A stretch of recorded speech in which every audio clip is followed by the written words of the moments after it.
പരിശുദ്ധ പരമദിവ്യകാരുണ്യത്തിന് നേരവും ആരാധനയും സ്തുതിയും പുകഴ്ചയും ഉണ്ടായിരിക്കട്ടെ. അനന്തകാരുണ്യത്തിനുറവിടമായ കർത്താവെ, ഞങ്ങൾ അങ്ങേ സ്തുതിക്കുന്നു, ആരാധിക്കുന്നു, മഹത്വപ്പെടുത്തി അങ്ങേക്ക് നന്ദി പറയുന്നു. അങ്ങയുടെ കൃപകളാൽ ഞങ്ങളെ ഓരോരുത്തരെയും നയിക്കുന്ന പരിശുദ്ധ പരമദിവ്യകാരുണ്യത്തിന് എന്നേരവും ആരാധനയും സ്തുതിയും പുകഴ്ചയും ഉണ്ടായിരിക്കട്ടെ.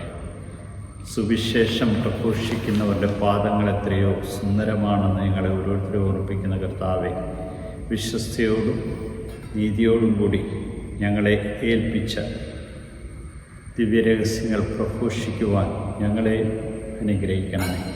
വിശ്വസ്തയോടുകൂടി അങ്ങയുടെ വചനം പ്രഘോഷിക്കുവാൻ കൃപ നൽകി അനുഗ്രഹിക്കണമേ.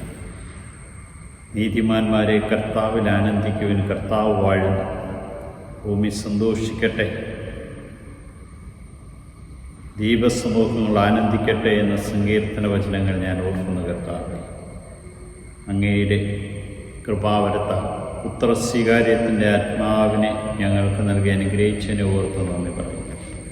അങ്ങയുടെ തിരുഹിതം പൂർണ്ണമായി നിറവേറ്റിക്കൊണ്ട് ജീവിക്കുവാൻ, പ്രാർത്ഥിക്കുവാൻ ഞങ്ങളെ വിളിക്കുന്ന കാരുണ്യവാനായ കർത്താവെ, ഞങ്ങളങ്ങേ ആരാധിക്കുന്നു, സ്തുതിക്കുന്നു, മഹത്വപ്പെടുത്തി അങ്ങേക്ക് നന്ദി പറയുന്നു.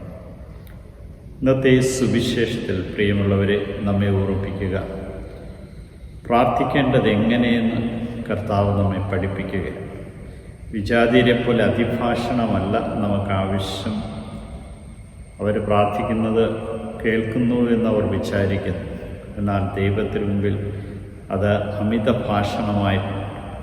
അതുകൊണ്ടാണ് ശിഷ്യന്മാരെ പഠിപ്പിച്ച പ്രാർത്ഥന ഏറ്റവും വലിയ പ്രാർത്ഥനയായിട്ട് മാറുന്നത്. സ്വർഗസ്നായ പിതാവിനെ വാഴ്ത്തി സ്തുതിക്കുവാനും അങ്ങനെ അവിടുത്തെ രാജ്യം വരുവാനും അവിടുത്തെ ഹിതം നിറവേറ്റുവാനും നമ്മോട് ആവശ്യപ്പെടുന്നത്. ബാക്കിയുള്ളതൊക്കെ ഈ ഭൂമിയിലായിരിക്കും നമ്മൾ ചെയ്യേണ്ട കാര്യങ്ങളാണ്. അവിടത്തോടനുദിനവും നമുക്ക് ഭക്ഷണം നൽകുവാൻ, അവിടുന്ന് ക്ഷമിച്ചതുപോലെ മറ്റുള്ളവരോട് ക്ഷമിക്കുവാൻ, പ്രലോഭനങ്ങളിൽ വീഴാതിരിക്കുവാൻ, സകല തിന്മകളിൽ നിന്നും നമ്മളെ രക്ഷിക്കുവാൻ നമ്മെ ഈ പ്രാർത്ഥനയിൽ പഠിപ്പിക്കുന്നു. നിങ്ങളുടെ സ്വർഗസ്നായ പിതാവ് നിങ്ങളോട് ക്ഷമിച്ചതുപോലെ നിങ്ങളും ക്ഷമിക്കുവാൻ നിങ്ങൾക്ക് കഴിയും.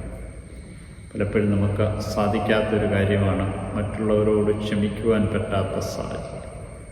ഇന്ന് ദൈവത്തിൻ്റെ കൃപയും അനുഗ്രഹവും വീണ്ടെടുക്കുവാൻ തക്കവിധം നമ്മുടെ ഓരോരുത്തരെ യോഗ്യരാക്കാൻ വേണ്ടി നമുക്ക് പ്രത്യേകമായി പ്രാർത്ഥിക്കാം. അവരനോട് ദയാപൂർവം പെരുമാറുവാൻ, അവരൻ നമുക്കെതിരെ പെരുമാറുമ്പോഴും ശത്രുതാ മനോഭാവം വയ്ക്കാതെ ക്ഷമിക്കുവാൻ, നമ്മുടെ കുടുംബത്തിലുള്ള മക്കളും മാതാപിതാക്കളും തമ്മിലുള്ള പ്രശ്നങ്ങളിൽ പരസ്പരം ഇടപെടലുകൾ നടത്തിക്കൊണ്ട് സ്വാന്തനപ്പെടുത്തുവാൻ, ആശ്വാസമേകുവാൻ, ശക്തിപ്പെടുത്തുവാൻ, ദൈവസ്നേഹം പകർന്നു കൊടുക്കുവാൻ നമുക്ക് കഴിയണം. അതിനായി പ്രത്യേകമായിട്ട് ഇന്ന് നമുക്ക് പ്രാർത്ഥിക്കാം. ദൈവത്തിൻ്റെ കൃപയും അനുഗ്രഹവും നിങ്ങളുടെ മേലും നിങ്ങളുടെ കുടുംബത്തിൻ്റെ മേലും കടന്നു വരട്ടെ. അവിടുന്ന് നിങ്ങളെ അനുഗ്രഹിക്കുകയും നിങ്ങൾക്ക് ആവശ്യമായ എല്ലാ കൃപകളും നൽകട്ടെ. നിത്യം പിതാവും പുത്രനും പരിശുദ്ധാത്മാവിൻ്റെ അനുഗ്രഹം ഇന്നേ ദിനം നിങ്ങളുടെ ഭവനങ്ങളിൽ നിറഞ്ഞ് നിങ്ങളെ ഓരോരുത്തരെയും നവീകരിക്കുകയും ശക്തിപ്പെടുത്തുകയും ചെയ്യട്ടെ.